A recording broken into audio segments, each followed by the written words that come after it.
What's up, ladies and gentlemen, boys and girls around the world? I would like to welcome you back to the Real Talk with Zuby podcast. Today, we are live on set in Las Vegas with an amazing guest, a man who I've been wanting to talk to for a while.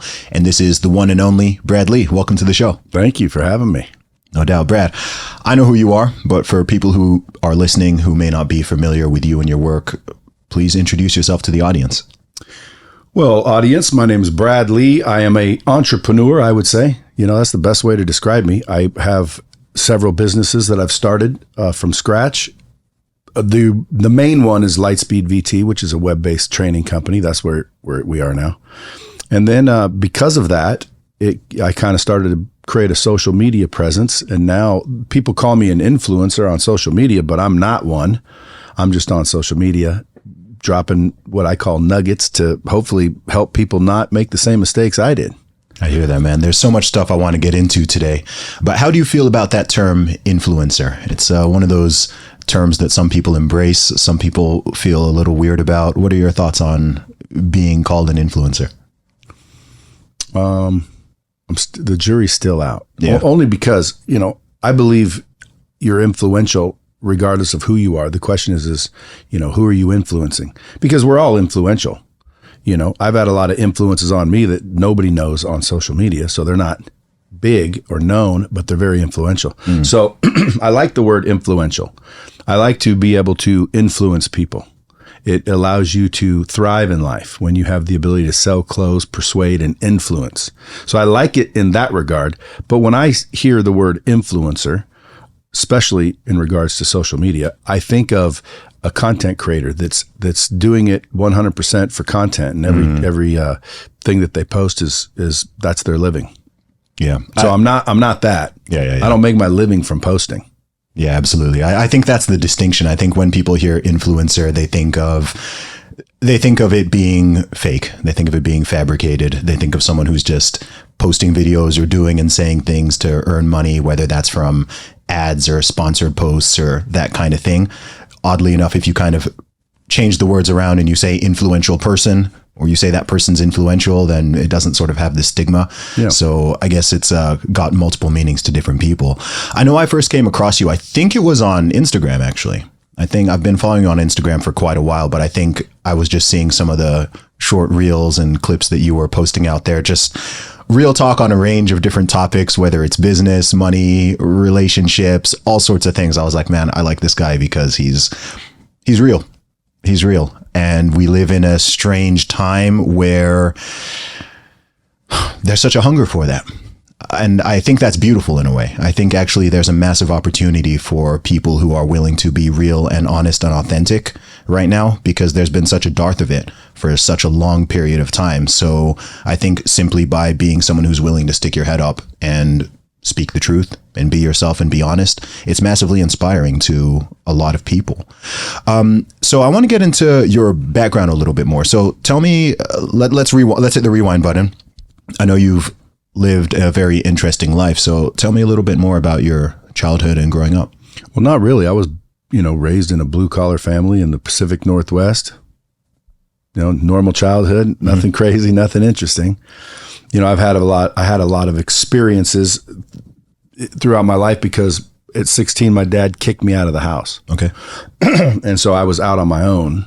And, when you're young and out on your own, you're getting into some, situations. So I learned early how to, conduct myself and, become resourceful, things like that.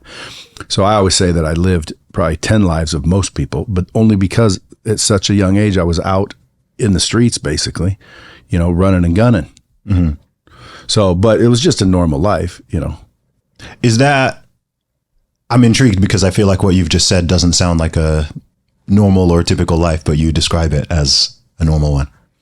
Well, again, I think it is, but more normal than people think, I wish I was one of those guys that could tell you, Zuby, listen, man, I had to walk uphill both ways in the snow. It was, my mom used to give us one cracker each for dinner, but it wasn't like that. It was, we played outside, cops and robbers, sticks and pine cones, running around the woods, regular. And then at nighttime, you had to come home, because it was dark out and we didn't lock our doors. And, every day you got up and went to school and did the same shit every day.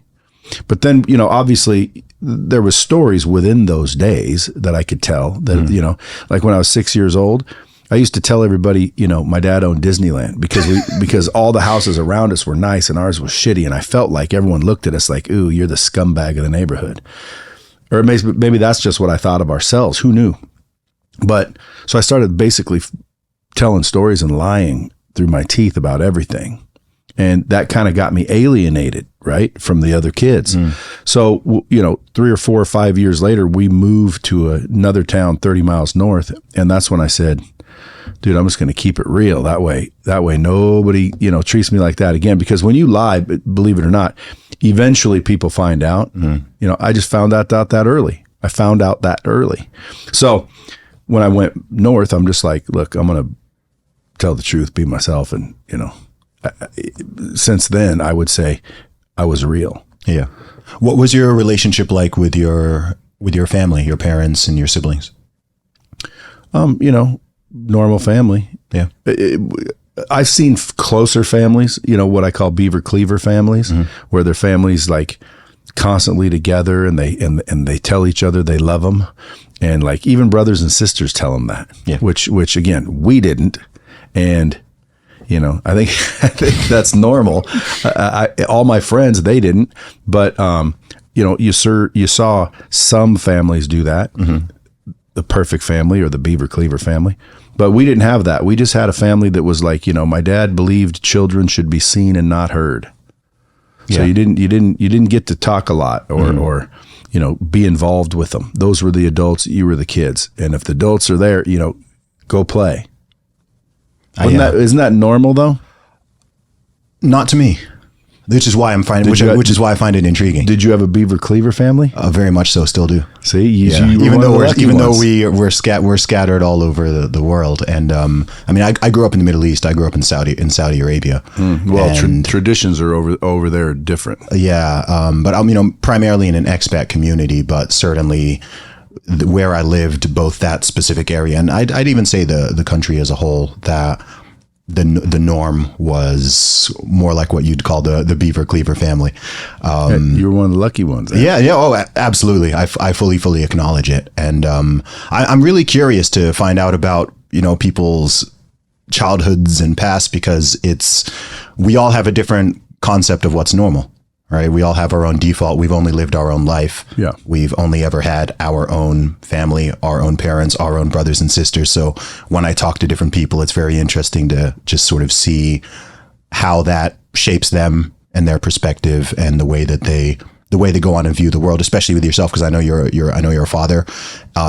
So, I want to get into fatherhood, family, marriage, masculinity, a whole bunch of stuff on this podcast. But I think it's interesting to get a better understanding of the history.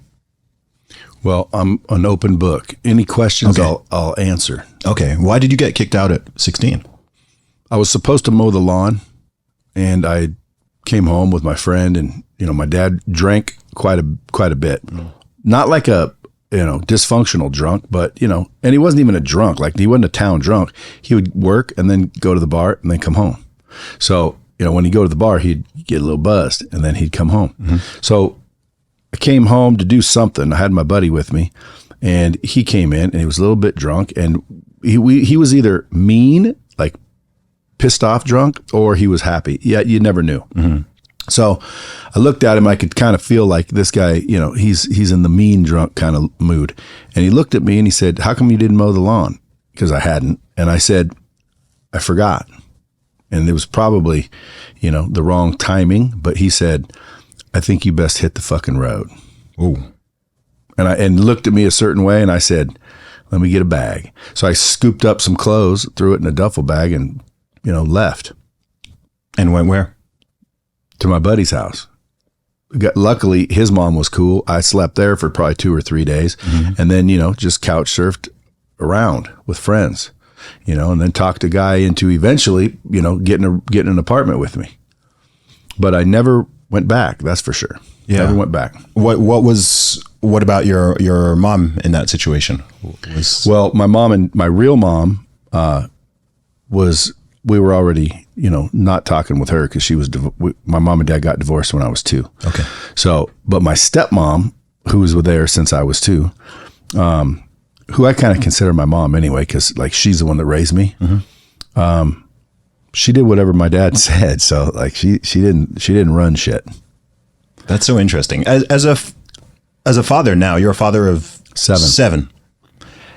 As a father now, and I know you have young daughters. I know you've got quite a range of a very big range of ages of your kids, and I want to talk about that. But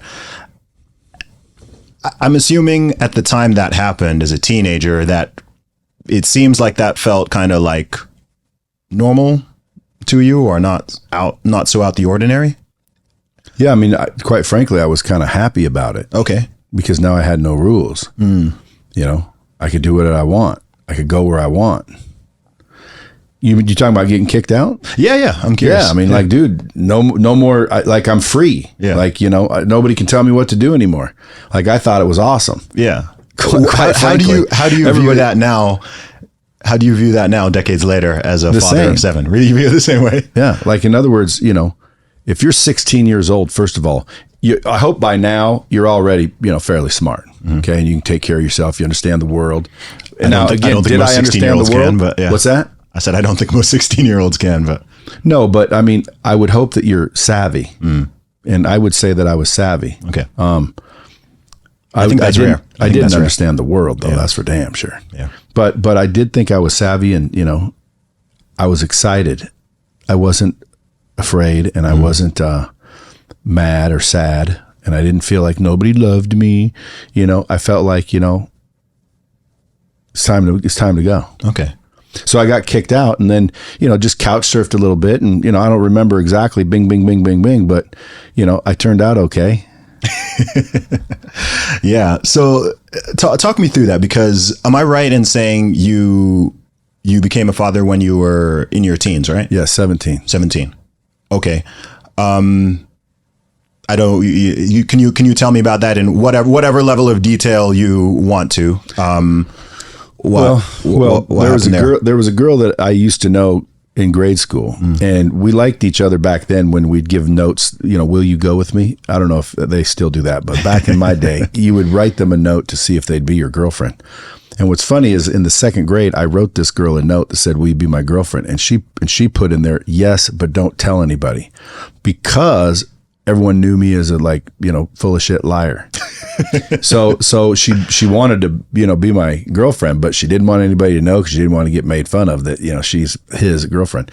So anyway, after I, became a teenager, I saw her one night at a teenage dance club. I forget even the name of it, but it wasn't for adults. It was for up to 18. Mm-hmm.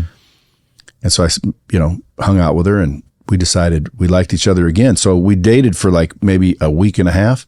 And that was the first time we decided to try the sex. Mm-hmm. So boom, wow. I had a baby. So the first time I did it, the first time I had a baby. Wow. And now I'm like, and obviously, she gets to decide everything. If she says she's having it, you're having it. Mm-hmm. You don't get to decide whether you don't have it, you have it, or, you just do what happens. So, and I was immature, living on my own, not really responsible at all. Did you have a job at that time? I always had jobs off and on and here and there, but no, I wasn't a career man at this point. I was still a little punk. But, so I waited another year, I think, and a half to ever do it again. Mm-hmm. And sure enough, next time I do it, another one. Wow. So now I have 2 babies from 2 moms. Wow. Our podcast today is sponsored by The Wellness Company. As you guys know, I'm always looking for the best health and wellness products to give me an edge. But if I eliminate businesses that have gone woke or forced vax mandates on their employees, there are fewer and fewer companies that I feel comfortable supporting. That's where The Wellness Company comes in. The Wellness Company was formed by a team of doctors who lost their jobs for speaking up about mandates and pushing back against lockdowns. They offer live telemedicine and a wide range of custom formulated supplements to help keep you at your best. My favorite Wellness Company product is their Spike Support formula. It's the only product I've seen that contains ingredients researched to block and dissolve COVID spike proteins in the bloodstream. Taking daily spike support can bring better mental clarity and increased energy levels. Whether you're vaxxed or unvaxxed, it doesn't discriminate, and neither does the wellness company. Get back to that pre-COVID feeling. Go to twc.health/Zuby and use code Zuby, that's ZUBY, to save 15% at checkout. That's twc.health/Zuby and use the code Zuby at checkout. I moved to Las Vegas when I was about 22 and met my first wife and had 2 boys. Okay. So now I've got 4 kids from 3 moms. At 22.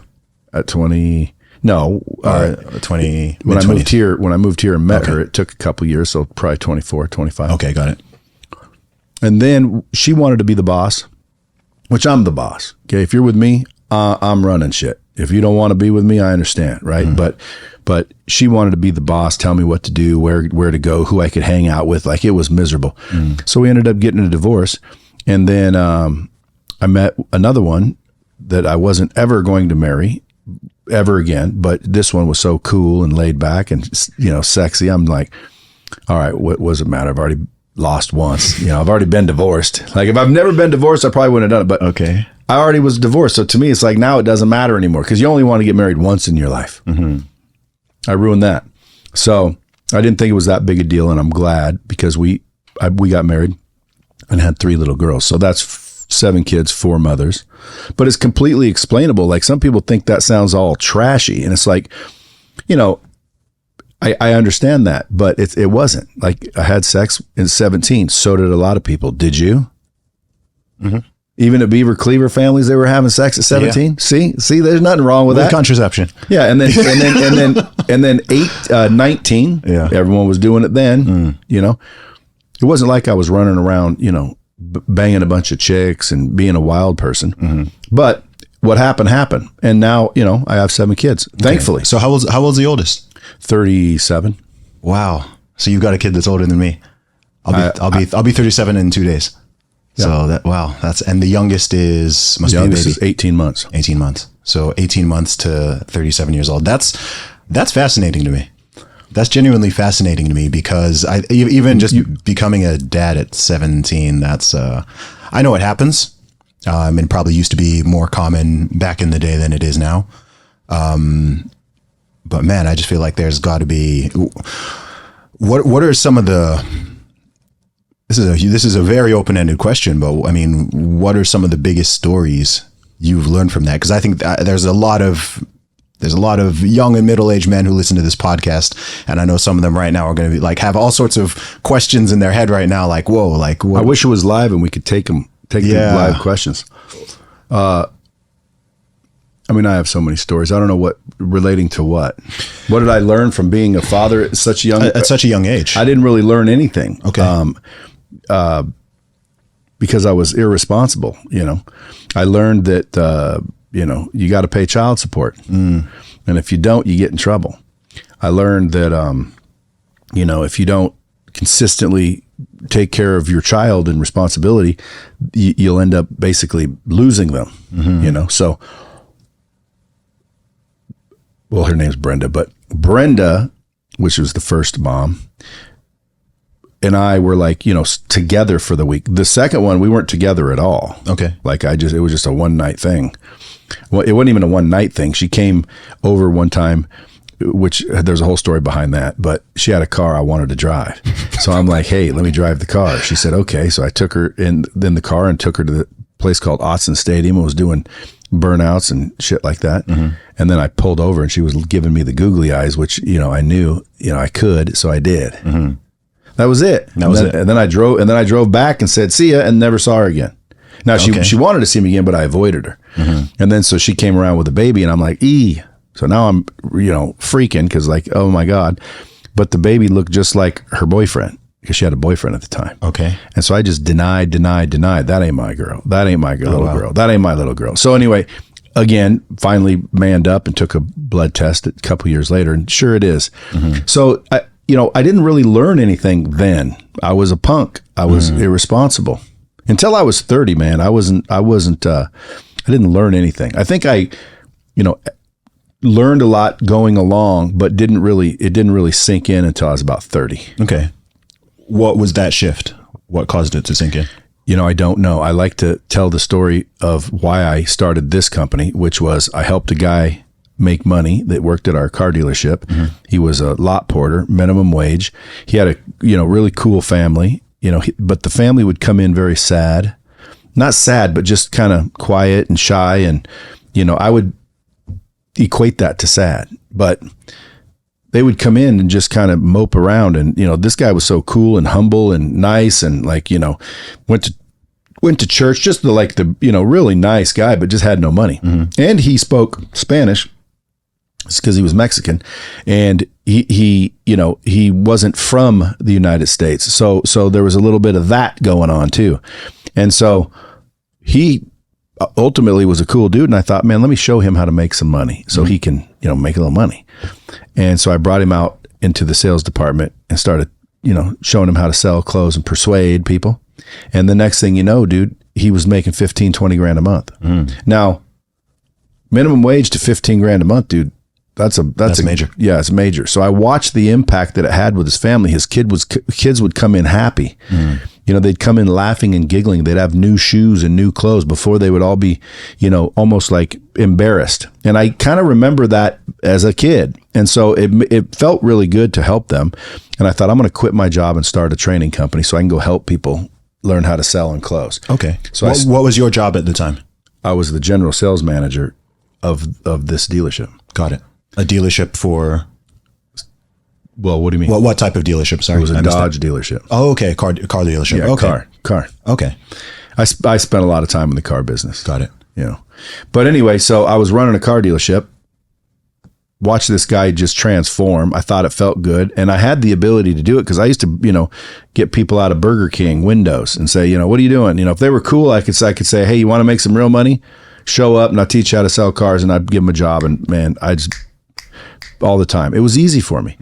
And so as soon as I did it for him, though, I watched the family react, and I just thought to myself, it just dawned on me one day, I need to help people make more money.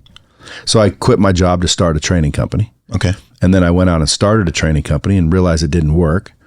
I couldn't figure out why it wasn't working. And then I did a little research to figure out why it wasn't working. And I discovered the 4 key ingredients to training, which most people miss. And so then I invented this software to do it for me. Mm-hmm. And that software became the software, everybody started using to train people with. And so that kind of put me on the map. That's awesome, man. Yeah. So everyone was like, I didn't know you were into software. I found someone and sold them on building my platform. And then eventually gave them a piece of equity so they wouldn't leave. And, got backstabbed by a couple of partners that I started with, got them in because they were my friends. And I thought, let's give them a third each and we'd all be a third partner. So I had to buy them out. I mean, the whole thing took 20 years. When you look back, it was like, well, that was over 20 years. Yeah. So there's a lot of stories in there, but that's essentially, I think, when I changed. I used to always want to be rich, and I always wanted everything for myself. And that was the first time I didn't really want anything for myself. I just wanted to help other people, which is funny because you hear, I got it from Zig Ziglar, but you hear from a lot of people, a lot of wise individuals, if you really want to be successful, look to help other people. And I never understood that till then. Before that, I was like, what are you talking about, dude? Yeah. Screw other people. Like, I need help. Like, I need a better car. I need more money. I need to survive. I want a big house. I want it all. Mm-hmm. So everything was about me. And then around 30, when that happened, that's the first time I can remember, like, I didn't really think about me anymore. I was kind of thinking about just helping other people. But I didn't know that's what was happening. Looking back, I do. Absolutely. Yeah. I know for myself, when I shifted my mindset from how can I earn more money to how can I help more people, I started earning a lot.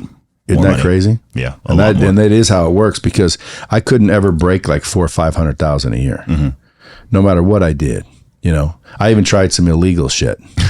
It wasn't working. I was just, I made a little money doing illegal shit, but not millions.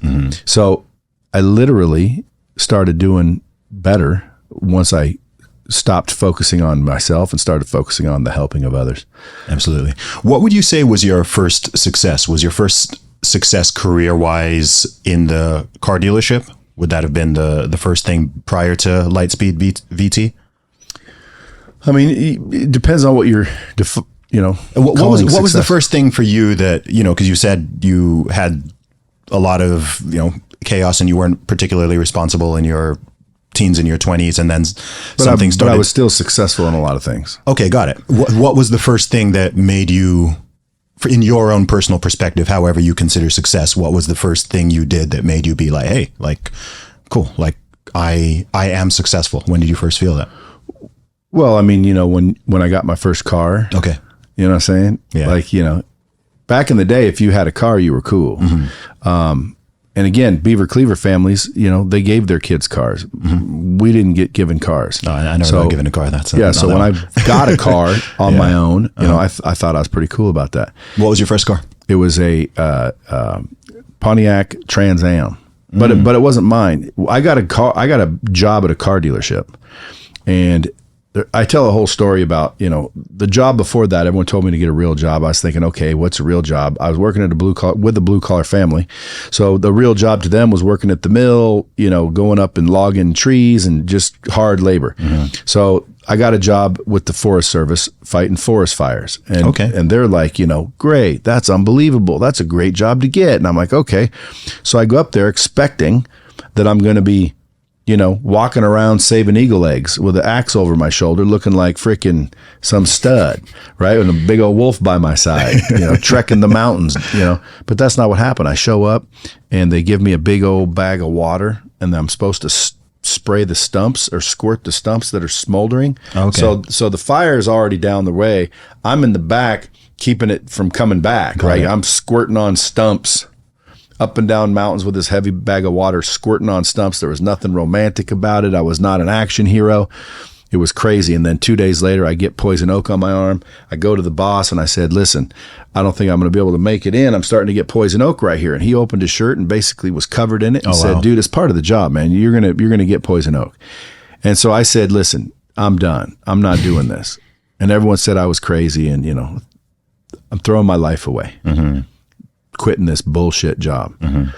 And so the next day I opened up the newspaper, saw an ad for selling cars. And so when I went in there, they gave me a Trans Am. Okay. So they would give out what's called demos. And it was unbelievable to me. This job wanted you to have poison oak. This job wants you to have a Trans Am with T-tops.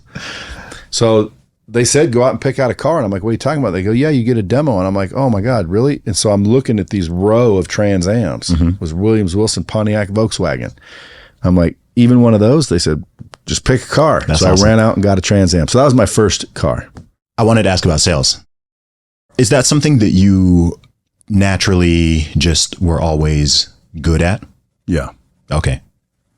And how did you get better at it? I take it you obviously would have had some type of training at the dealership, but I'm curious of I'm curious of the sales journey, because sales is a funny word, because I think it has, to a lot of non-entrepreneurs, it has a sort of negative stigma to it. Oh, that person's a salesman, sales. It sounds too salesy, whatever. But the truth is, in this world, and I don't just mean this in the economic and financial sense, we're always selling. We started the conversation talking about influence, sales, influence. These things are connected. Every time you're having a conversation, you're dealing with another human being, you're negotiating something, whatever it is, like we're constantly selling ourselves to the world in different ways. You could say even more so now in this age of social media and online. Everyone is out there, whether or not they know it and they're conscious of it. We're always selling, we're always influencing. And now, of course, sales is that's what you do. That's what you've been doing for decades. So how did you take that journey to improve it to the stage where, you now run a business where you teach other people how to sell, and you enable them you give them the software tools to enable them to do that themselves. Can you tell me what that journey has been like? What was the first thing you ever sold?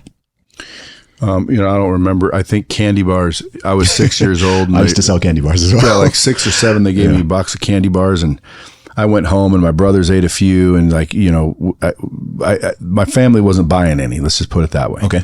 So I had to go out and knock on doors and see if I could get some sales. And so I developed a little sales pitch after a few doors. And I said, I put the candy bars behind my back and I'd knock on the door and they'd answer. And I'd say, do you know the phone number to a good roof repairman? Mm-hmm.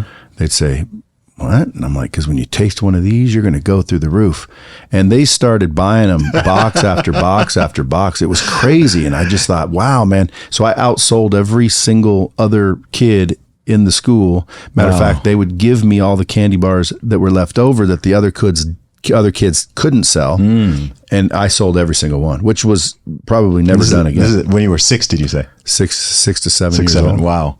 So that's when, like, I didn't realize I had the gift, but I realized, that I was successful. So did you come up with that roof line yourself? 100%. Yeah, 100%. I mean, my dad right now, if he were still alive and you asked him, you remember this? He'd say, what are you talking about? Because he didn't even recognize that I was the best salesperson at the school. Okay. My dad only came to one sporting event.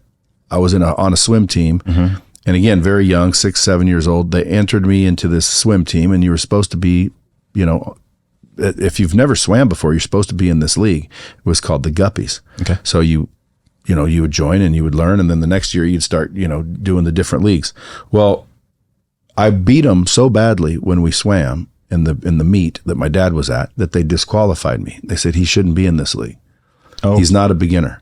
And everyone was like, "What are you talking about? He's never swam before," which I hadn't. Yeah. And so I beat them so bad they disqualified me. Wow. And my dad never came to another sporting event of mine ever again. Not because of that, I think just coincidentally, but that's the only one I remember him coming to, and I was disqualified. So he didn't pay attention to me and what we were doing. And when I say me, I had brothers and sisters. He didn't pay attention to any of us. You're one of 5, is that right? Yeah, one of 5. Okay. I mean, there's more, but those are half brothers. Got it. And because when my mom and dad got divorced, she apparently, didn't want to give up. So she kept, having kids. So she had another 4. Okay. So I have 4 half brothers. Got it. And you used to play, I was listening to a podcast with you. You used to play football and baseball as well. Is that right? Yeah. Football and I heard baseball. You were actually very fast and talented at that. But again, it's something that didn't seem to be acknowledged or recognized at the time. Nobody really recognized it, but I ran a 4.40, which people go, dude, come on. I'm telling you right now, that's the facts. And baseball, I either hit a home run or struck out. So it was either, I did real well or real bad. Yeah. Baseball wasn't very appealing to me because, I either hit a home run or struck out. Mm-hmm. Football, I was fast, but one day I, was flirting with a cheerleader or something, and the coach embarrassed me, and basically I said, fuck you, and, walked off, and, nobody said you're making a mistake. Yeah. I had no real parenting, even when I wasn't kicked out. I had no real parenting, I would say. Okay. So fast forwarding a little bit. So what year did you start LightSpeed VT in its 99 in its form? 99. Okay. Well, I started thinking about it and taking action in 99. I would say, I think the, business was started in January of 2000. Mm-hmm. Okay. And so you've been running that now for over 2 decades. Tell me about some of the greatest challenges in that process. I ask this because every entrepreneur has a massive story of ups and downs. I find that, again, especially in this social media age, people are introduced to you where you are now, right? So if someone comes across your Instagram or your website tomorrow, they're like, oh, cool. Look at this guy. He's successful. He's talking about this. Oh, he's got this company with all of these employees. He's doing this. He's doing that. And oftentimes people just don't know and don't fully appreciate, and perhaps often don't hear the story behind it all, right? Yeah. They're just like, oh, this guy just came out of nowhere and has all these followers and is this, but they don't really understand what that process was like. So can you talk me a little bit through from going to working with that young man to get his income up and helping him learn how to sell stuff to where things are now? Because you now have how many employees do you have now? Well, how much time do we have? You tell me. I mean, well, again, dude, that's 24 years worth of stuff. That is 24 years worth of stuff, in a nutshell, when I started the company, I was way too early. The biggest challenge is I was way too early. Okay. People didn't understand what I was talking about. I'm talking about, listen, you don't keep training them the way you're training them. We can train them online, and then you don't have to be there and this, and they just weren't listening. I was ahead of my time. It took about 8 years to start really getting going. And until then, I'll tell you, I believed that I was going to be successful wholeheartedly the entire time. Otherwise I would have quit. Yep. So like if you would have came to me 30 days after I started the company, I would have told you in 90 days, I'm going to be a millionaire. Dude, there's unbelievable stuff going on. I'm telling you right now, 90 days, dude, I'm done. And in 90 days, you'd see me and you'd say, how's it going? And I'd say, well, bro, I'm this close. Like 90 days, I'm telling you right now, I got so many deals cooking. Every 90 days you would have seen me, I would have said the same thing. And by the way, like I'll say it today, like 90 days from today is going to be way different than what's going on right now. I mean, I'm fairly successful now, but 90 more days because I got some deals cooking. It's like, I really believe that even today. But the whole entire time, I thought I was 90 days away from winning. So it's easy to keep going when you're 90 days away. Yeah. But a lot of people, they don't have that mindset. They don't have that perspective. They have the opposite. Even though they might be real close to winning, they think it's going to be forever. I thought the opposite. I thought I was going to be winning tomorrow. So it's easy to keep going when you think you're right near the finish line. How do you maintain that mindset through that whole time? Because that's really interesting, because it has a lot of echoes with my own entrepreneurial journey and creative journey and everything. And most people do not have that mindset and don't have that tenacity. So where do you think, or how do you think you were able to maintain that process? I don't know. Okay. But I believed it. Okay. So again, I wasn't fooling myself. It wasn't a technique that I learned. I didn't know what I was doing. I just believed it. Like, why did I believe it? Because I had a lot of things going on. I remember, I was going to close Tony Robbins. I didn't know it would take almost 6 years to do it. Yeah. So when I first, met with Tony Robbins, I'm thinking, that's going to happen in a couple of weeks. And then a couple of weeks later, it was a couple of weeks, and a couple of weeks later, it was a couple of weeks. And I just kept believing it was a couple of weeks away when it took almost 7 years. Yeah. I think that most people I've said this before, I think most people in most things just give up way too early.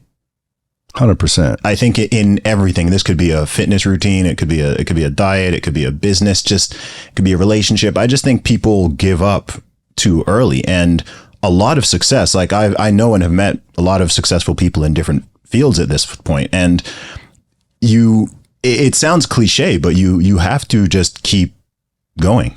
Well, sure. You just keep on going. And if you do that, the fact is most people won't do the same.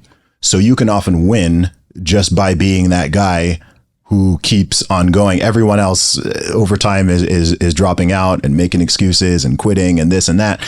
And you just keep on going. You don't need to get there the fastest. You don't need to have like the, overnight success or, boom, 2 years and your company is flying or whatever. But if you just keep on going, then you'll be the last man standing. Yeah, I would think more people never get started than get started and quit too early. See what I'm saying? Like, believe it or not, I think the majority is they don't even start. It's because they're afraid. At least the ones that started and gave up started. Yeah. But you're right. If you get started and you get discouraged and you start listening to that voice in your head and worse, everybody else around you, it's pretty easy to give up, especially if you're soft. I wasn't soft. Like I was out on my own as a kid, nothing really scared me. When I look back, I have people go, geez, dude, that's terrible. Hey man, I'm sorry. I'm like, what are you sorry for? Like I'm alive. Not only that, it wasn't even sad. It was like, it was a good thing to me. I was happy I was getting booted out. I wasn't sad. I didn't walk away. I didn't get abused. I got kicked out. Like, my dad said, go be a man. Yeah. And so what if I didn't get that? What if he wouldn't have been that way? Where would I be? I don't know. Yeah. So all I can tell you is whatever happened to me was a good thing. And also, I realize what a lot of people don't. And that is, money and everything that we think we want in life isn't necessarily what you want over life itself. And so once I realized that, I think I just have an advantage because I'm more grateful for just life than most. I wake up, I think to myself, I get another day.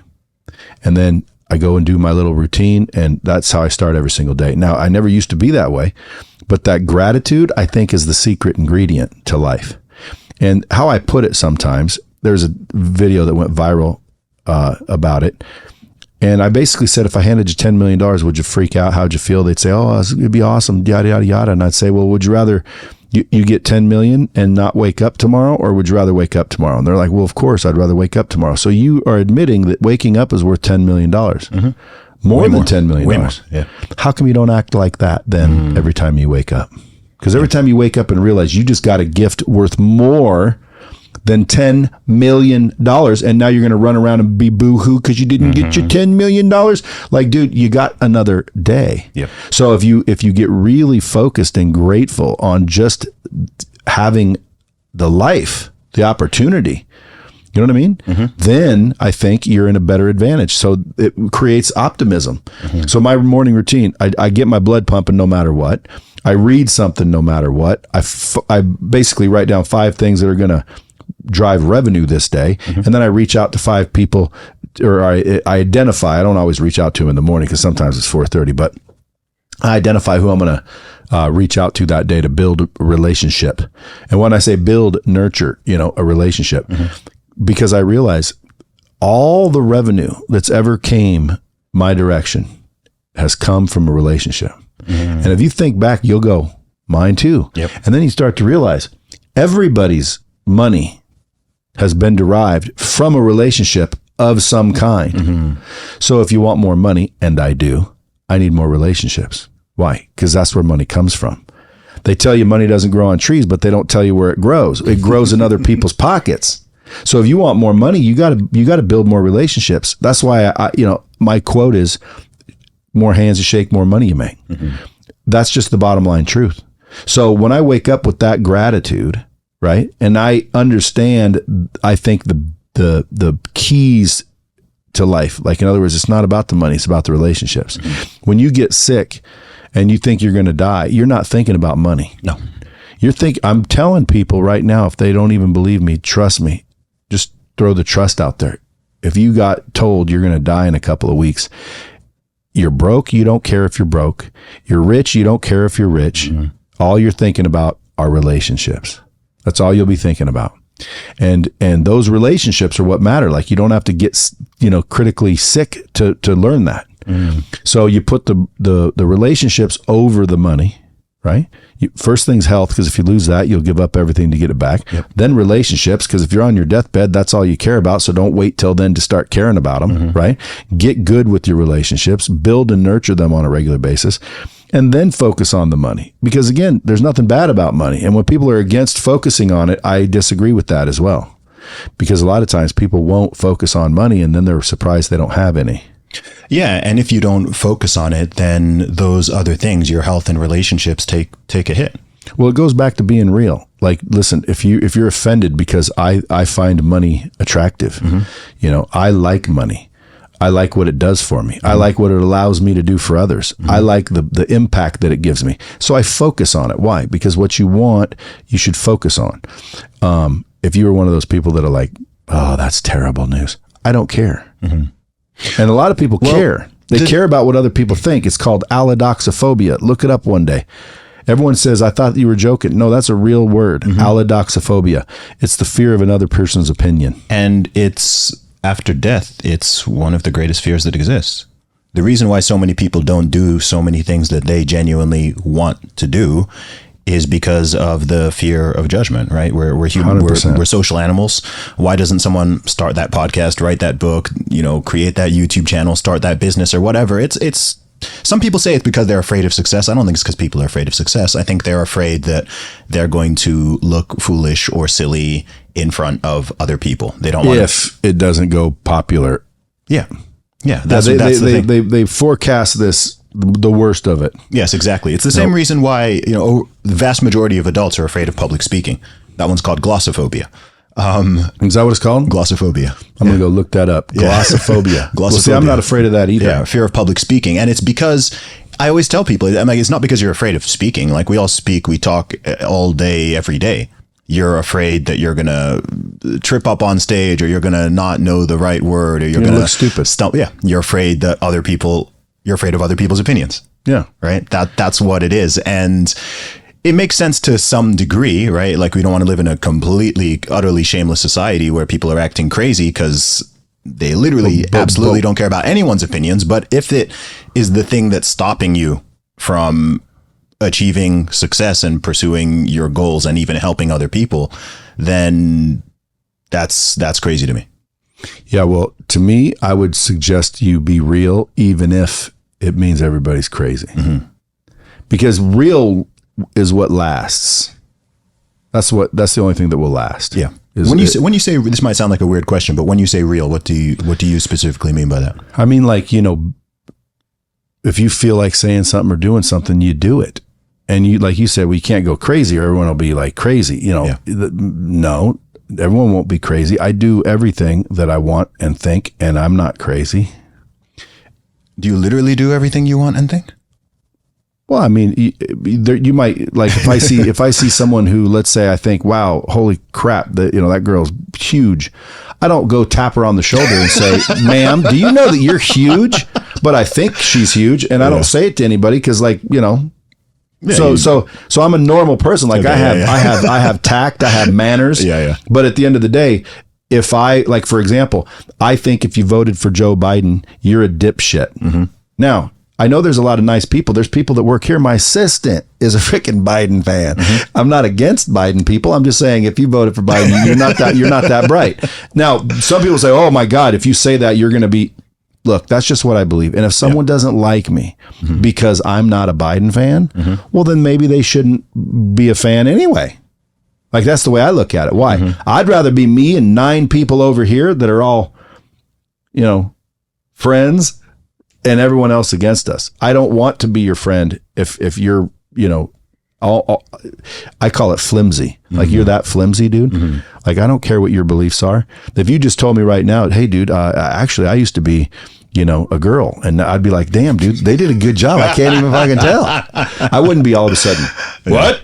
Yeah. Oh my God, get out of here. I wouldn't. Why? Because I don't care. Like, I'm open, but I'm also real. So to me, real is say what you think and, be who you actually are. Yeah. But I guess it's easy for me because I'm not a weirdo. I'm not a racist. I'm not a pervert. I'm not a bad person. So it might be easy for me. If I'm constantly sitting there thinking all kinds of, derogatory thoughts, well, maybe I wouldn't be real. Maybe I'd be freaking sneaky or shady somehow. And I probably wouldn't come out and be what I believe that I feel. But I think most people should. Yeah. Well, I think it's refreshing. To hear that, because culture has pulled so much in the opposite direction of so many things that you're saying. Whether you're that's because they want us divided, bro. Yeah. Why do you think that is? For control purposes. Because it's extreme here in the US. I mean, I travel the world a lot. And look, I get a lot of questions about the USA. When I'm in the US, my American friends and acquaintances want to know about my thoughts on whether it's Dubai or Saudi Arabia or UK or wherever I am.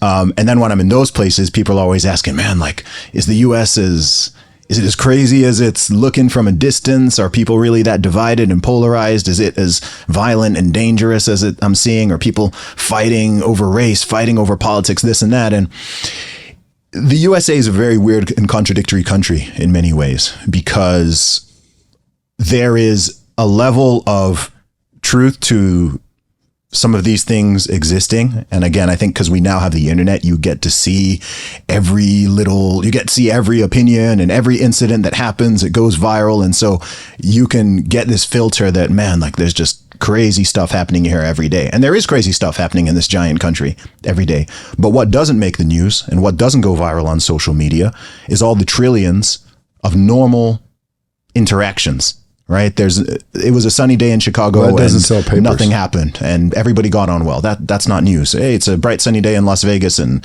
people are just minding their business and being kind to each other. That doesn't make the news. But the stuff that does is the things that they can use and they can squeeze to find any fault line that exists in society. It could be political, religious, racial, ethnic, gender, whatever it is, and they just find those fault lines, and they just constantly That sells papers. digging into it. Yeah. It's just like a post. If I make a post that's controversial in some sort of way, there's 1,000 comments. Yeah. If I do a post of something great, like, my daughter just graduated 3rd grade, no one cares. So it's like, they want controversy. They want train wrecks. If I say, I believe, this is just something I believe. See, this is my point. Like, I don't care if someone doesn't agree with me. Yeah. Why? Because I agree with myself.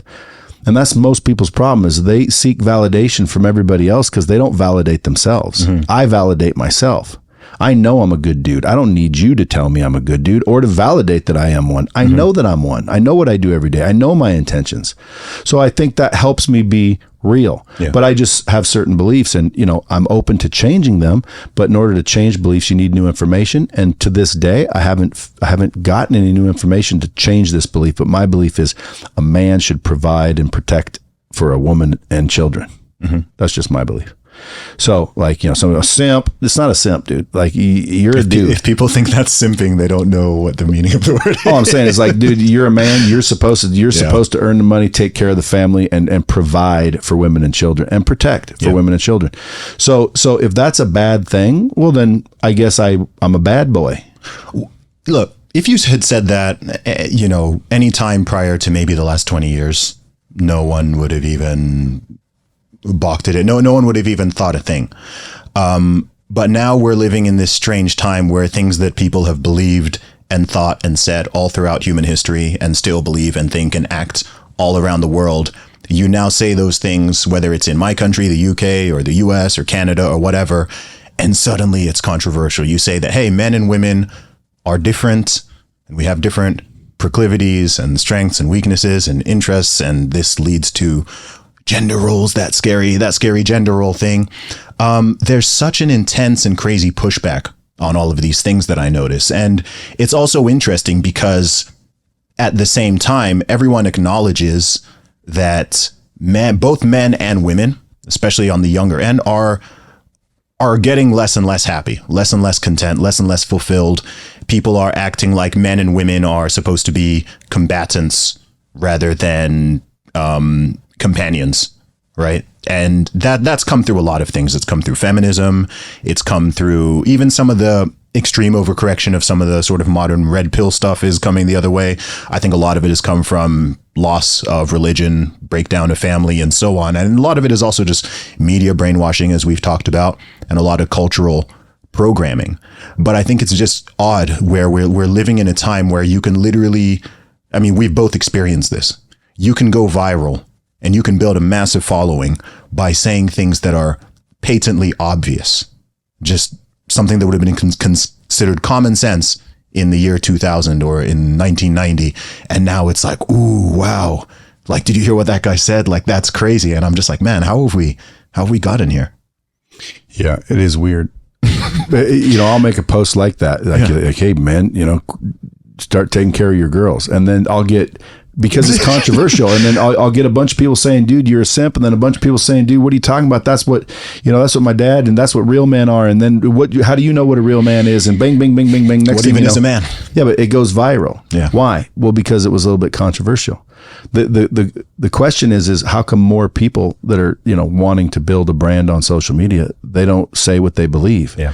Well, because they're worried about getting canceled. They're worried about, their friends and family thinking that they're rude or stupid or, whatever. Mm-hmm. I say what you believe, and you'll be surprised, what happens. Because what happens, at least it happened for me, is the right people go away, and the right people stay. Yes. Some people say, well, how is that possible? They're both the right people. The right people that needed to go away on their own when you're authentic, because they just realize they don't like you. You're not my cup of tea. You don't believe what I believe. So let me just unfollow you. Yeah.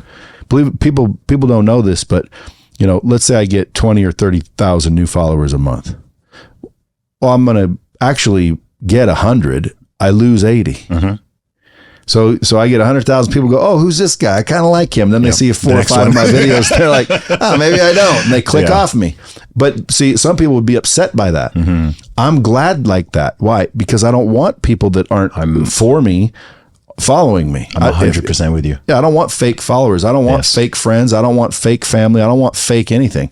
I want real, because real you can touch and real lasts. Mm-hmm. And in order to be a real individual, I think ultimately we have to realize that, the relationships are the most important thing, and the most important relationship is the one you have with yourself. Yeah. And a lot of people, they don't have a good relationship with themselves. Mm-hmm. They don't believe in themselves. They wouldn't bet on themselves, and they think and talk negatively about themselves all the time. Mm-hmm. And if you had a friend like that, what would you do? I would try to... If you had a friend like that did that to you all the time, eventually you get rid of the friend. Okay. I was going to say first things first, I try to help him out and shift his mindset. But if they absolutely refuse to do that, then I would disassociate. Exactly. Yeah. But you can't, because it's you doing it. So what happens is we develop this ego, and a lot of it's subconscious, which means literally below awareness. So people get stuck in this rut, and they don't understand why they don't win. And they don't win because they don't have a very good self-image, and you're not going to outperform your own self-image.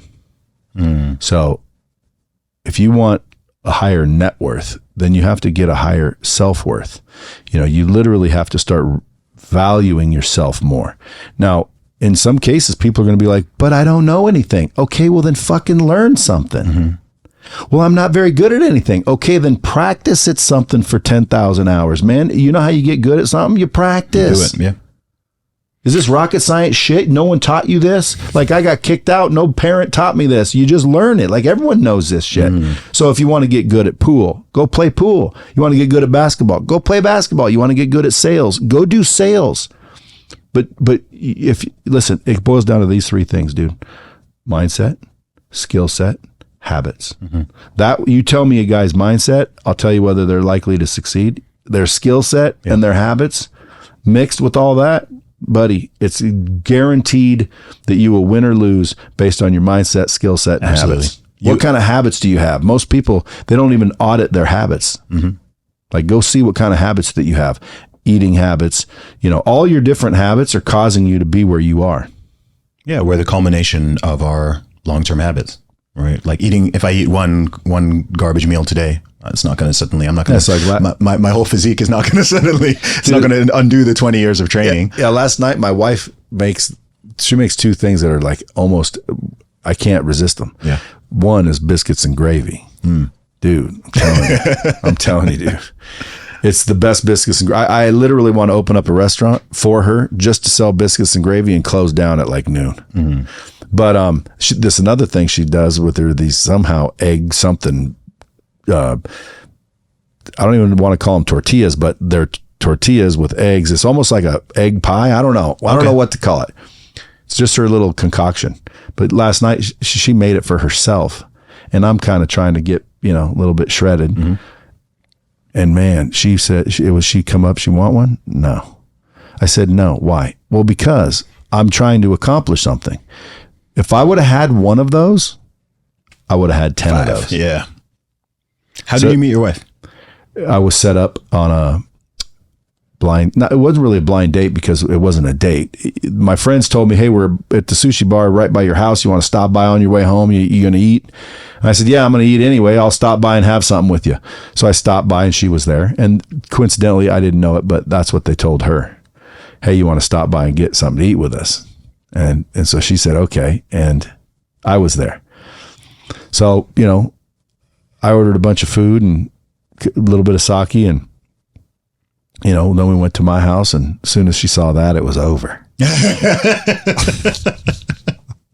I have got a question for you, Brad, and this is Real Talk with Zuby, and you're the real Brad Lee. But based on various things I've even heard you talk about, what are your thoughts on marriage?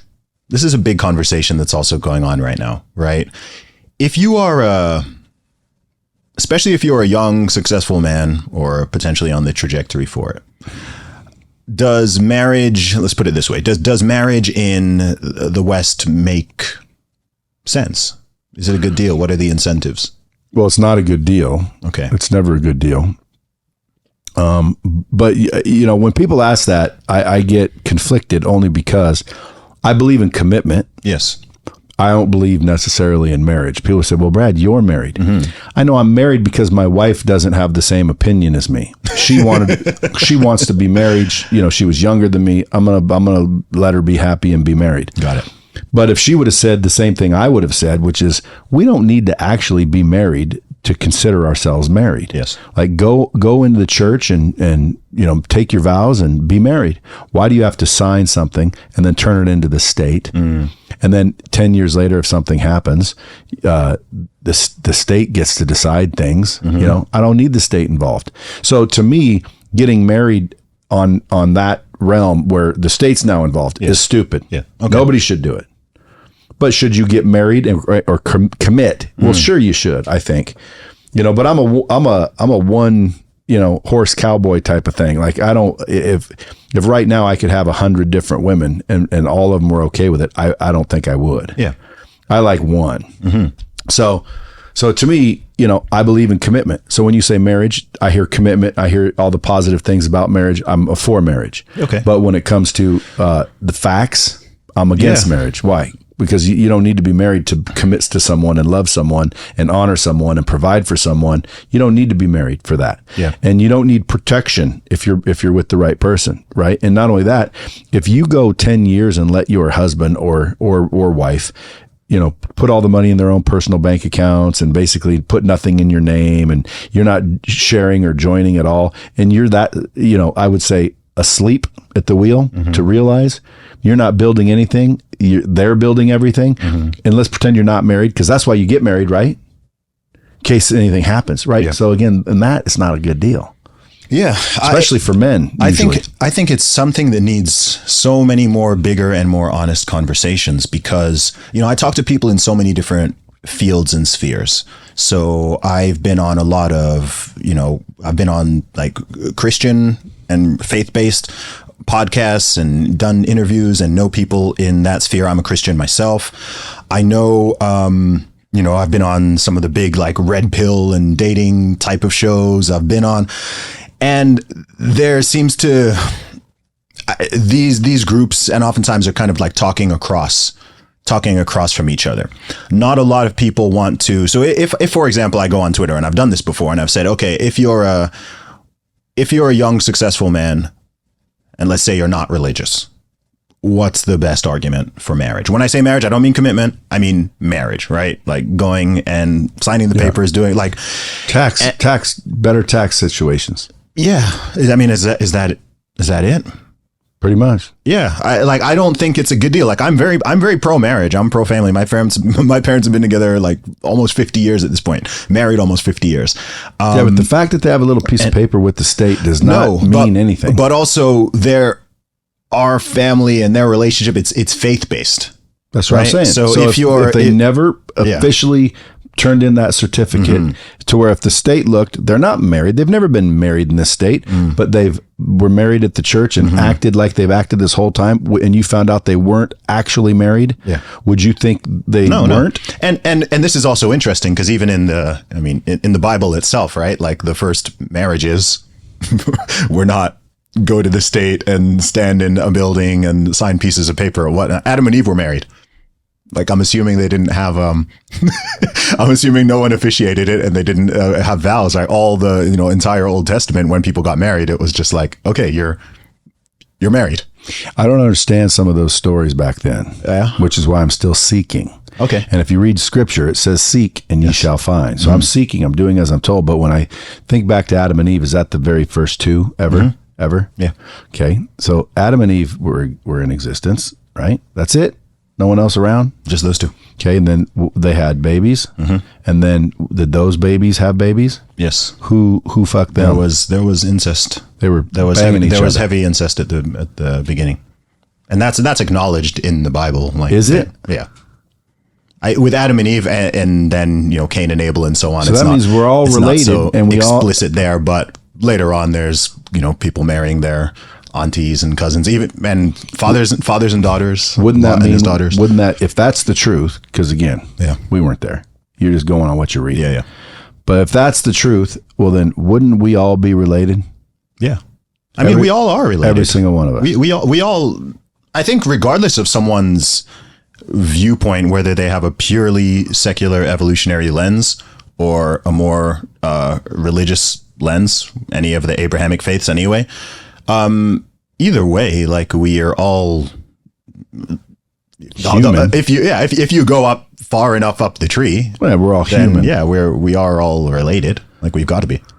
No, I mean, I'm tracing it back, but like, you and I definitely could be related, but we're more than likely not. If you trace it back, unless that's true, then we are. Mm-hmm. And if we are, like, where you been, dog? Shit, how come you ain't called? How come I wasn't invited? It's why I call people bro. It's why I call people. But at the end of the day, man, you never know what to believe, because if you really start looking, you start to see, like the fact that there were omissions. Mm-hmm. The Bible literally had complete chapters omitted. Yeah, there's books that are why? Yeah. Number one. Number two, you start to realize that it's been thousands of years, and you believe what you believe based on who told you, and then who told you that, and then who told them that, and you go back. You can go back to the 1500s and lose who told them that, and you don't know anymore. And and you can go another 1,000 years. For sure. But what should we really believe? You can't. You just have to have faith. Yeah. Well, I think that's why it's called faith. Sometimes I talk to people who are, the very hard secular atheist types, and they want sort of a mathematical proof of God that you'd get in physics or something like that. And that's not what faith is. I mean, if someone wants to logically understand like why I believe that God exists, I'm happy to explain that, right? And I've thought about this. It's not just a blind faith thing. Oh, I learned this when I was a kid, and I never, it's like, no, like and I don't think it's wise for whether someone's a Christian, a Muslim, anyone who's got a faith in God. I don't think it's wise for it to be totally blind, to not have. I'd find it strange for someone to be 30 plus years old and you have never had that debate with yourself and many other people of like, okay, what about this? What about that? What about that aspect? What about that aspect? And I think some people have an idea that there's people who believe in God simply because simply because they are irrational or they're stupid or their parents told them to or whatever. And it's like, no, there are extremely logical reasons for people to believe in God. There's logical reasons for people not to. I think ultimately what it comes down to, it's an interesting conversation, but I think when it comes down to whether people are theistic or atheistic, oftentimes it comes down to, at its crux, do you think that the world and everything in it makes more sense with a God or without a God? With. I think that's ultimately what it boils down. For some people, they reach the conclusion, they're looking at the suffering and disasters and this and this and this, and they're like, this doesn't make sense. And then other people will see everything, and you're like, how could there not be a creator or all-powerful force behind this? It's like saying that if a print shop exploded, from that explosion and all the ingredients and papers and binders and tools that were in that print shop that literally exploded, it produced a dictionary. Yes. Like with page numbers and everything. Like, and life. No, I ain't believing that. Yeah. So it may be true, but who knows? That's the one thing I do know. Nobody knows. Like people say, what religion am I? I always say like a Christislam. Yeah, because dude, there's some truth to, I think, all of them, and I think those shreds of truth in all of them are the years of interpretation that men, basically, not humans, I should say, changed to fit their narratives. And I think we've always done that. So like, the number one Bible used by Christians are the King James Version. That's right. So why does he get his own version? What does that mean, version? It's just one translation. That means it's his version of the Bible. So there's the different translations. So there's... I know, but that's a version. Okay, well, Why that version? Why did he get his own version? Well, he was the king. Power. Right. Yeah. He was the king. So how do you trust that version? How do you know that's the version? Then you start looking at these other ones and you realize, well, that's not even what that one says. And then this chapter was omitted. And then you start realizing, well, folks, everybody's claiming they have a relationship with God. And then I always ask one question and I say, well, what's his name? And most people don't know it. And how do you have a relationship with somebody you don't even know their name? Like what if someone said, they were talking about me and they said, oh yeah, I know Brent. Me and Brent go way back. You'd be like, when you say people don't know his name, you mean as in God not being. What's God's name? Well, many would say Yahweh. That's his name. Elohim. Now, some people, again, his name was either Yahweh or Yahuwah. It depends on how you pronounce it, but he had one name. People say he had many names. No, people called him many things. He had one name and he told it to us. That was his name. And then his son, what's his name? Jesus. No. What was his name? That was his name. Yeah. So again, everyone's calling him Jesus. Yeah. Well, that's not his name. Now, someone, that's the translation. It is not the translation. That is not the translation of his name. No, it is not. Go look. Go study. It is not the translation of his name. They made it up. Why'd they make it up? Because they were trying to get a group of people to understand, and they didn't have those sounds. And it wouldn't make sense if they used his name. So they changed his name so it would make sense to the people. Right? Okay. I always think to myself, who did that? Like, who thought they had the frickin' authority to change his name? And they changed it. I don't care what anyone says, unless somebody can prove me wrong. And again, I'm open. Sure. But based on what I've seen, I want a biblical scholar who's like listening to this podcast to reach out. I've had people come here and guess what? They leave going, dude, I didn't really, I looked and you're right. Yeah. Because I've looked. Okay. And by the way, that's funny. The scripture says, seek and ye shall find. Most people aren't seeking. They're just believing whatever they're told. And that's why you get a bunch of people saying, they're religious and, they got a relationship with God. And then I say, well, what's his name? And they don't know it. And a lot of people don't even know, like they say Jesus. Okay, I see what you mean. And like when I say, what's God's name? They say Jesus. Number one, that wasn't even Jesus's name, but that's not God anyway. People are like, yes, that's God. Folks, in the Bible, Jesus himself says he's not God. Doesn't he? Where's that? All right, well, I'll show you as soon as we're off here. We can go do a quick Bible study. Because the thing is, even within Christianity, people have different ideas around the Trinitarian. Sure, idea. They're all saying that they're all one and they're all one. I understand, but they're also individuals and they're also separate. It's a strange concept. It is not it's not an obvious concept. Like I grew up in Saudi Arabia. I have Muslim friends, and I know one thing that they find very strange and confusing about Christianity is the concept of the Trinity, of having God, Son, Father, Son, Holy Spirit being three different entities, but also all being one and the same. It's not an... Yeah, but they can't be one and the same. And if they can, then someone needs to explain this to me. Okay. When Jesus was on the cross, and I like to call him Yahshua because his name was Yeshua. Yeah. Okay. And I went to look at an Aramaic movie called Passions of the Christ. They spoke supposedly I watched it again a few days ago. Yeah. Okay. And if you listen to you listen to them call his name in that movie, they were saying Yeshua. So when Yeshua was on the cross, he looked up supposedly and asked something. What do you think he asked? Was that when... Not forgive them, for they know not what they do. He asked, why hast thou forsaken me? Why is who? My father. Yeah. Why hast thou forsaken me? Why have you forsaken me? Let's say it in like today's language. Eli, Eli, lama sabachthani. Yeah, but back then they might have said that. What did he mean by that? My understanding of it is, Father, why do I have to be the bearer of this? Why have you given me up to the world in such a way? Okay, so let's pretend that happened. Okay. Do you believe that happened? I do believe that happened. Okay, who is he talking to? Himself? God. Was he talking to himself? He's talking to God, his Father. So someone different than him? Yes, but no, there's no but. Yeah. Yes, someone different than him. Why? Because if you already are you don't need to ask yourself why is this happening. You already know why it's happening. We're all the same. We're one. Your brain is my brain. Your knowledge is my knowledge. We're all one. I know what you know. You know what I know. We don't ask each other questions. We do ask ourselves questions. You don't ask each other questions, and you don't look up and say, "Why have you done this?" You don't. Now, again, if someone can tell me why that makes sense, then I'll be happy to open my mind.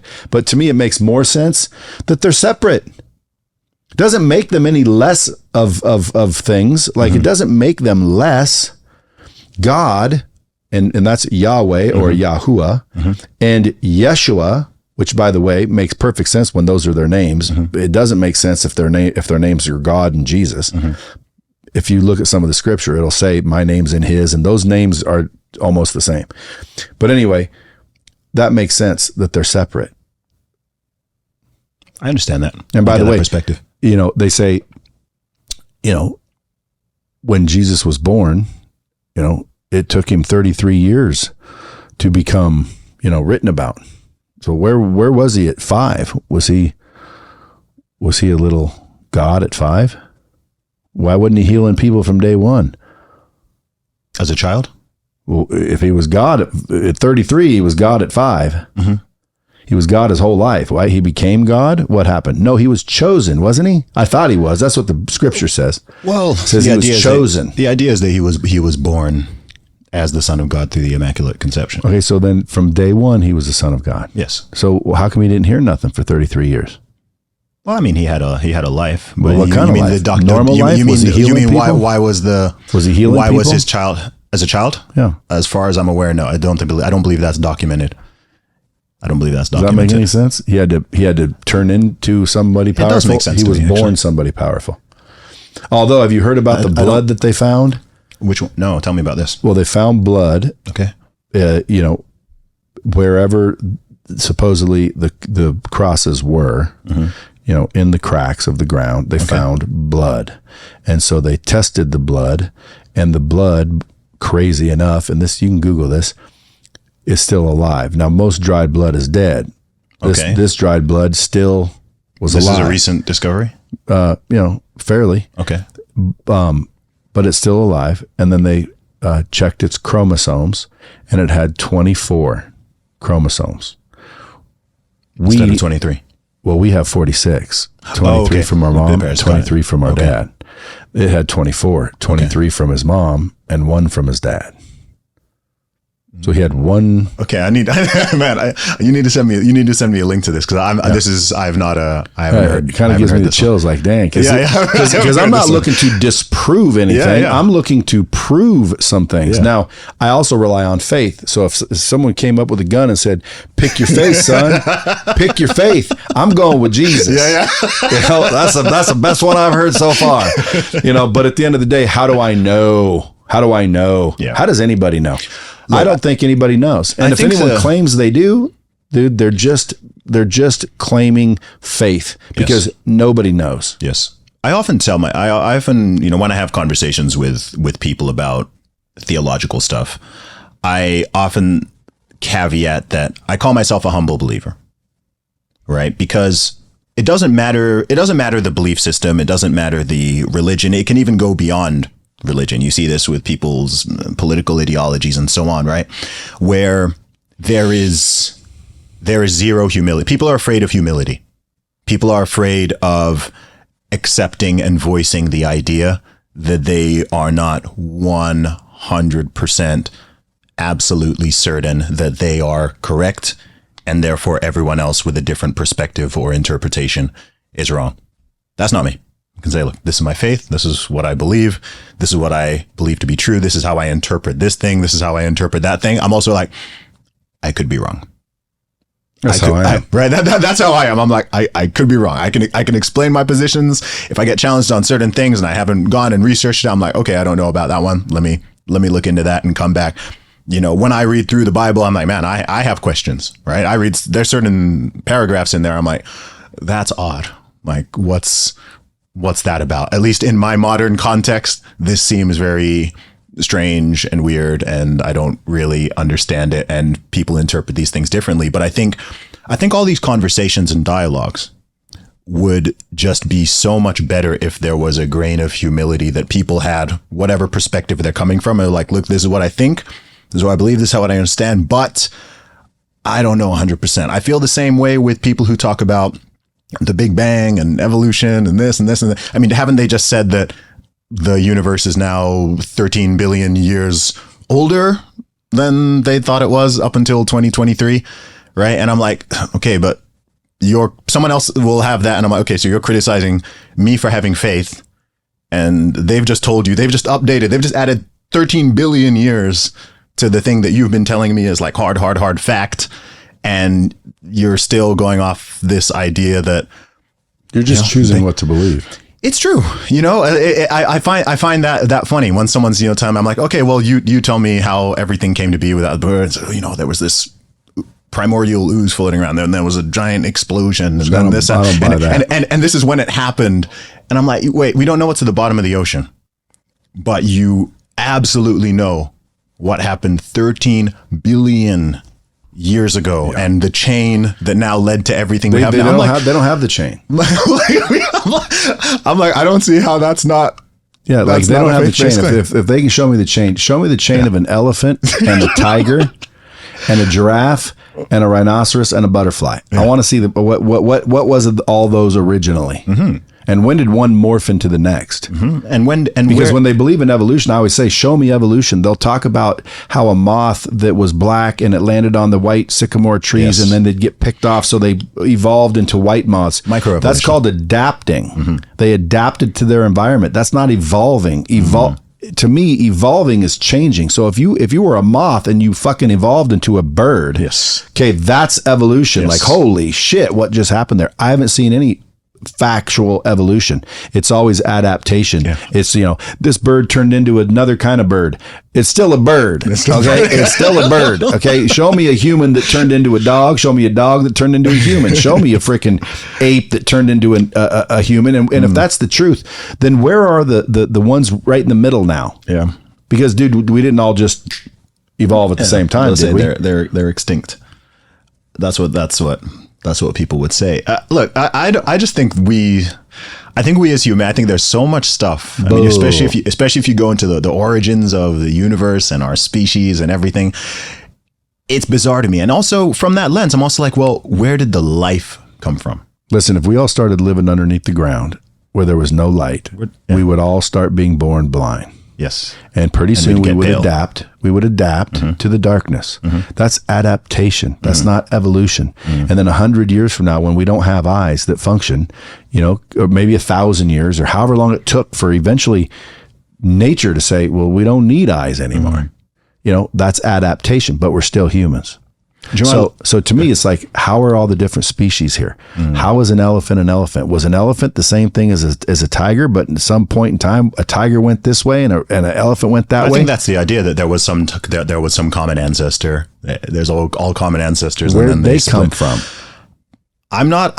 Look, this doesn't make sense. I don't believe it. This is, I love that you just said that, because no one will say that. I will. Right? One of the greatest fears people have is to come out and say, look, evolution doesn't make sense to me.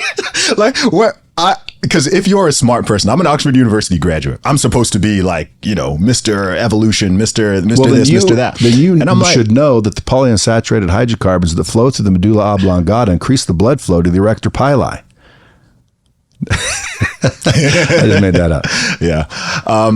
But this is the thing. I think people are not willing to be like, so sometimes certain ideas and hypotheses, they get fully ingrained, again, because people take them on faith, right? You might be like, oh, it came from, well, the scientists, the experts, this. And I'm like, they don't know either, bro. That's right. Dude, look at the last couple of years. They've been lying to us about, right? They've been getting everything wrong. When you just said they don't know either. And so that's the truth. They don't know. Because even pastors, and believe me, like, I've met a lot of really good pastors. Mm. They don't know either.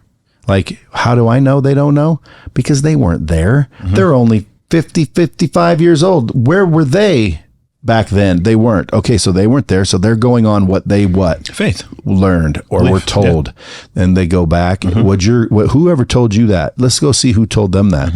And then you'll go back and you'll go back and you'll go back and you'll realize we've been handed this story for thousands of years. It could be total bullshit, or it could be warped, or it could be wrong because of someone else's, narrative. So that's why I think there's truth in all these different religions. I mean, you can read the Torah, and there's some truth in the Torah. There's some truth in, and they all have massive overlap. At least the Abrahamic ones, I think they do. Overlap, the Quran and the Bible have overlap, and Muslims do not disagree that Jesus existed. They just don't believe. They also think he's the Messiah.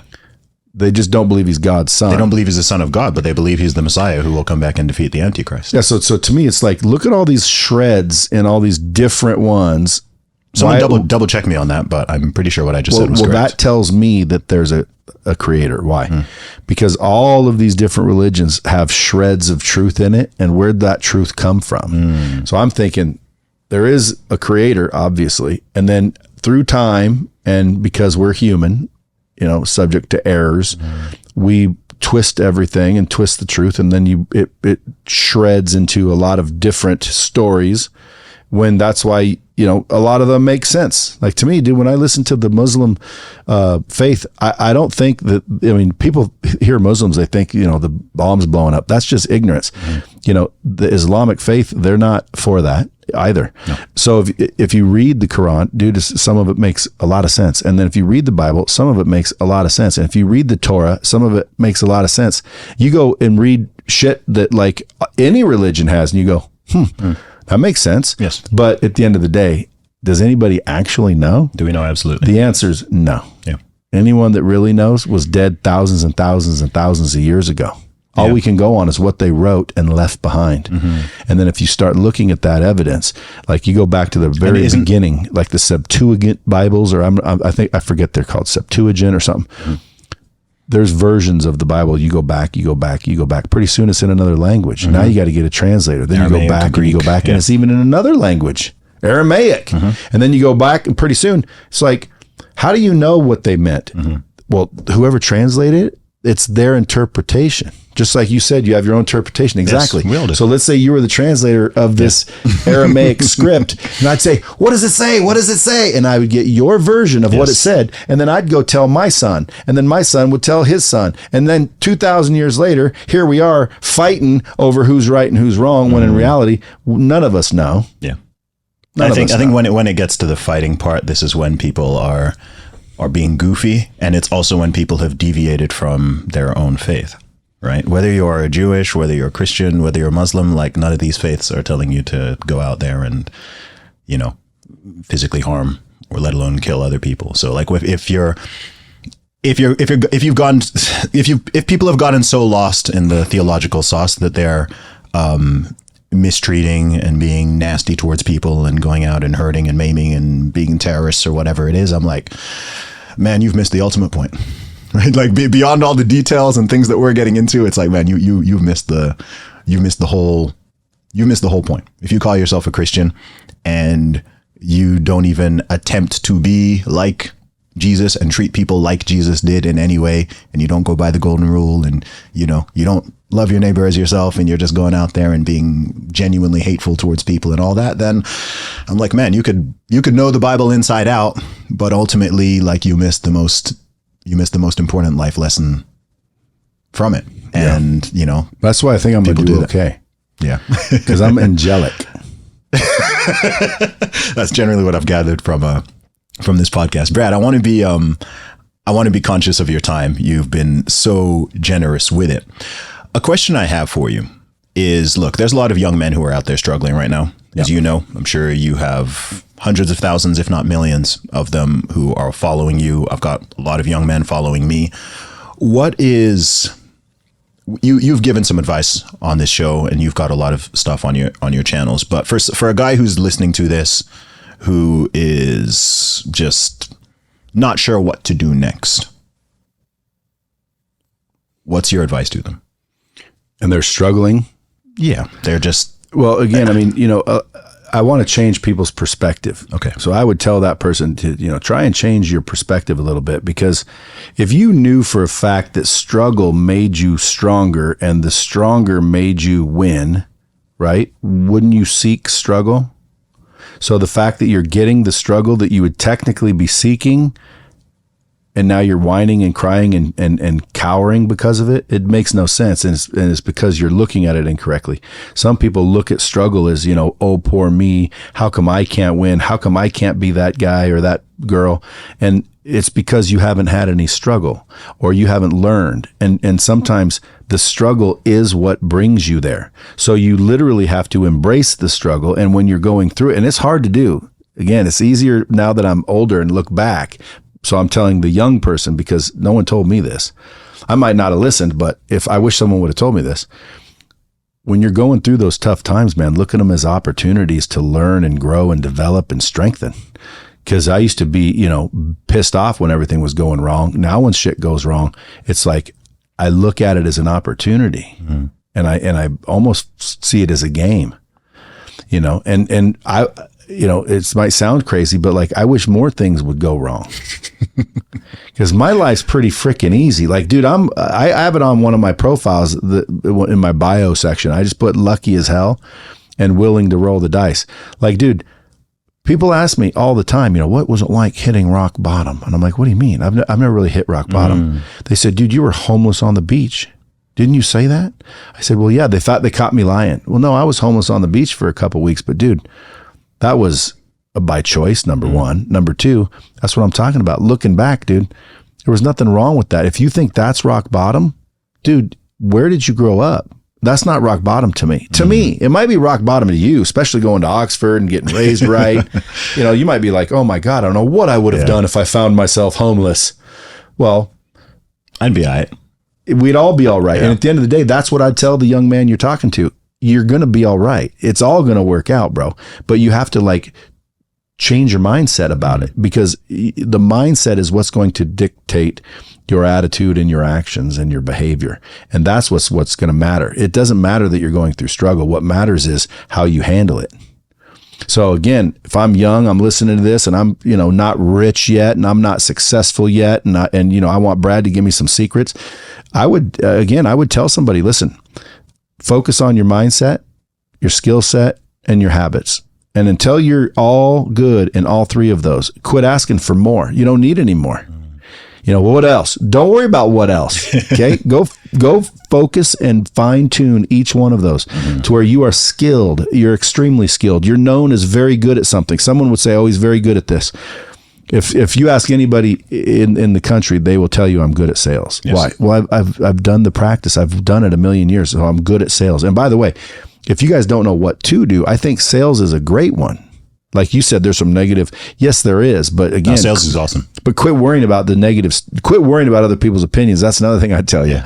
But sales gives you a skill set that can be utilized in a lot of different arenas. It's not just selling cars or just selling furniture. It's selling people on your vision. It's selling women on marrying you. It's a skill set I think anyone successful possesses. Or they hired someone that had that skill set. Yes. But to me, your mindset, your skill set, and your habits are going to dictate your future. So absolutely. I would do that and adopt my $1 million morning. My $1 million morning is I wake up and I know that it's worth more than $1 million. So my attitude goes away and I literally think, everything's an opportunity now. I go work out a little bit. Everyone should be doing that. I freaking focus on 5 things that are going to drive revenue. I focus on 5 people that I want to reach out and just, send them a text, tell them I miss them, thinking about them. How can I help you? Just build a relationship with. And then I will read 10 to 20 pages or listen to a book, no matter what, every single morning. If you do that, I'll bet you within 90 to 120 days, your life will be a little bit different because your perception will be a little bit different. See, if you want to change your life, change your perception. Mm-hmm. If your perception changes, bro, your life changes. So anyway, that's what I'd tell them, because there's no secret answer. Yeah. Hey, start figuring out AI. Just build your competence. It's dude, listen, relationships are everything. Mm-hmm. Go start building relationships, networking, start with ethics and integrity. It took me a while to believe in those. Like, again, there's some legitimate stuff to when old people are talking, like listen to them. Yes. You know, I didn't listen to anybody. And now that I'm approaching old, some people would say you're already there, buddy. But I'm approaching old. I look back and I think, dude, I should have listened the whole time. I probably would have avoided a lot of painful mistakes. That's why I actually wrote my book. A lot of people get my book and they read it and they're like, dude, I can tell you wrote it. Now, most people would be almost take that as an insult. You know, what does that mean? You know, but I can tell you wrote it because I can hear you talking in that book. And it's called The Hard Way, Lessons I Learned the Hard Way so you don't have to. So I'd tell that young man that's struggling right now, go get the book. And it wouldn't be because I make a bunch of money. Do you have a book? Yeah, I've got 2 books. So you know they don't make a bunch of money unless yours did. Mine doesn't. Yeah, but it did all right. It did well. But I'd go get that book because the lessons in that book and the stories in that book, you're going to learn one way or the other. The question is how much is it going to cost you and how long is it going to take you to learn it? Yeah, absolutely. Learn from other people, guys. Learn from other people. Brad, it's been awesome talking to you, man. Pleasure. I love watching your videos. I'm going to go grab a copy of the book after this. Where can people find and follow you on social media? Just, bradlee.com or @TheRealBradlee on any social media platform. Yep. And that's Lee, Lea for everybody listening. It is. Awesome, Brad. Really appreciate you coming on the show, man. Thanks for having me. I'm flattered to even be asked. Awesome, man. And we'll talk again soon.